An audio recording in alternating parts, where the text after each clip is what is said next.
Welcome to Telugu one. ముఖ్యమంత్రి చంద్రబాబు పర్యటనల కోసం AP ప్రభుత్వ అధికారుల కోరిక మేరకు తీసుకొస్తున్న ఒక ప్రైవేట్ హెలికాప్టర్ శనివారం అంటే నిన్న పూణే సమీపంలో కూలిపోయింది. ప్రస్తుతం సీఎం చంద్రబాబు వినియోగిస్తున్న హెలికాప్టర్ VTGVK B412ను మెయింటెనెన్స్ కోసం దాని నిర్వహణ సంస్థ అయిన గ్లోబల్ వెక్టర్ ఏవియేషన్ కంపెనీ తీసుకెళ్ళింది.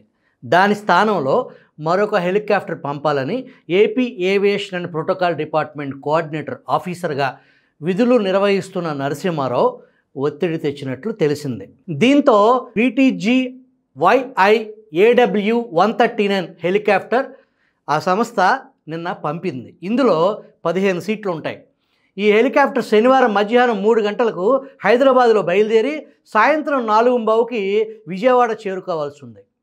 ఈ మేరకు గన్నవరం విమానాశ్రయంలో ల్యాండింగ్, పార్కింగ్, ఇంధనం నింపుకోవటానికి అనుమతి కూడా తీసుకుంది.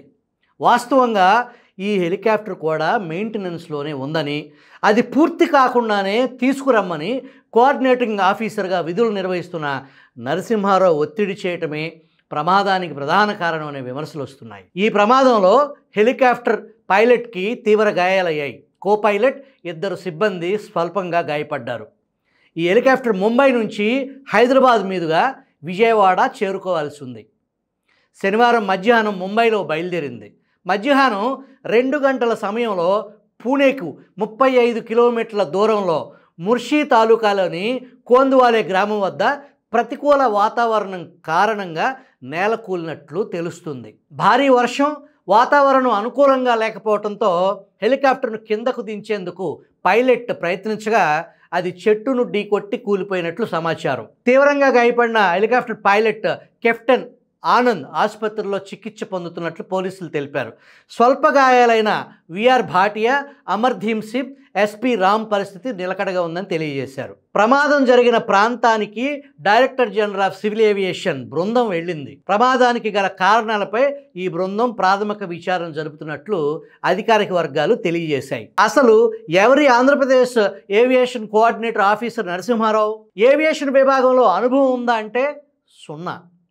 ఇండస్ట్రీస్ అండ్ ఇన్ఫ్రాస్ట్రక్చర్ విభాగంలో అకౌంటింగ్ సెక్షన్కు చెందిన నరసింహారావును ఇక్కడకు డిప్యుటేషన్పై తీసుకొచ్చింది ఎవరు? గత జగన్ పాలనలో నరసింహారావును ఏవియేషన్ డిపార్ట్మెంట్ విధులకు దూరంగా పెట్టింది. దివంగత నేత వైఎస్ రాజశేఖర రెడ్డి హెలికాప్టర్ దుర్ఘటన జరిగినప్పుడు ఇదే నరసింహారావు కోఆర్డినేటర్ ఆఫీసర్గా విధులు నిర్వహించారు. నాడు ఏవియేషన్ MDగా పనిచేసిన రమణారెడ్డితో కలిసి నరసింహారావు అనేక అక్రమాలకు పాల్పడ్డారనే ఆరోపణలు ఉన్నాయి. గత 10 సంవత్సరాల నుంచి ఏవియేషన్ విధులకు దూరంగా ఉన్న నరసింహారావుని తిరిగి డిప్యుటేషన్ మీద తీసుకొచ్చింది ఎవరు? ఎవరి ఆశీస్సులతో నరసింహారావు నియమింపబడ్డారు? కిరణ్ కుమార్ రెడ్డి ప్రభుత్వంలో బెల్ హెలికాప్టర్ తగలబడినప్పుడు కూడా ఈ అధికారే విధులు నిర్వహించటం విశేషం.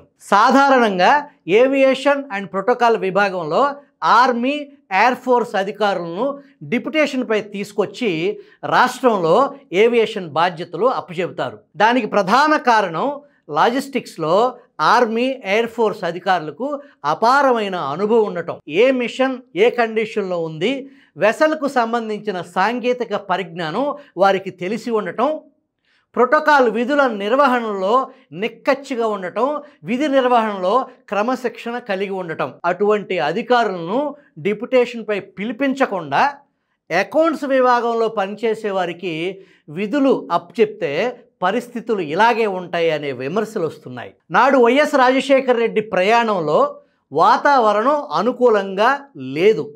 మాత్రం వాతావరణం కొంచెం తేడా ఉన్నా ఆర్మీ, ఎయిర్ ఫోర్స్ అధికారులు కోఆర్డినేటింగ్ ఆఫీసర్లుగా ఉంటే కరాఖండిగా నిర్మోహమాటంగా ఫ్లై చేయటానికి వీల్లేదు అని చెబుతారు. రమణారెడ్డి, నరసింహారావు వంటి అధికారులు అలా చెప్పలేదు కాబట్టే వైఎస్ రాజశేఖర రెడ్డి దుర్మరణం పాలవటానికి ప్రధాన కారణం.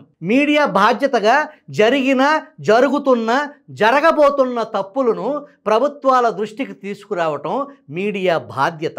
మా బాధ్యతలను మేము నిర్వర్తిస్తున్నాం. అన్నిటికంటే ఆశ్చర్యం ఏంటంటే ఆ హెలికాప్టర్ ఎవరి కోసం వస్తుంది అనే నిజాన్ని ప్రజలకు చెప్పకపోవటం అధికారుల నేరం, కుట్రపూరిత మనస్తత్వానికి అద్దం పడుతుంది.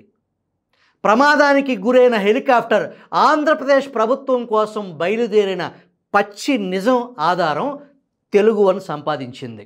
ఇదిగో ప్రభుత్వ పెద్దలు తక్షణం స్పందించి ఆర్మీ, ఎయిర్ ఫోర్స్ అధికారుల్ని డిప్యుటేషన్పై పిలిపించి బాధ్యతలు అప్పచెబుతారని ఆశిద్దాం.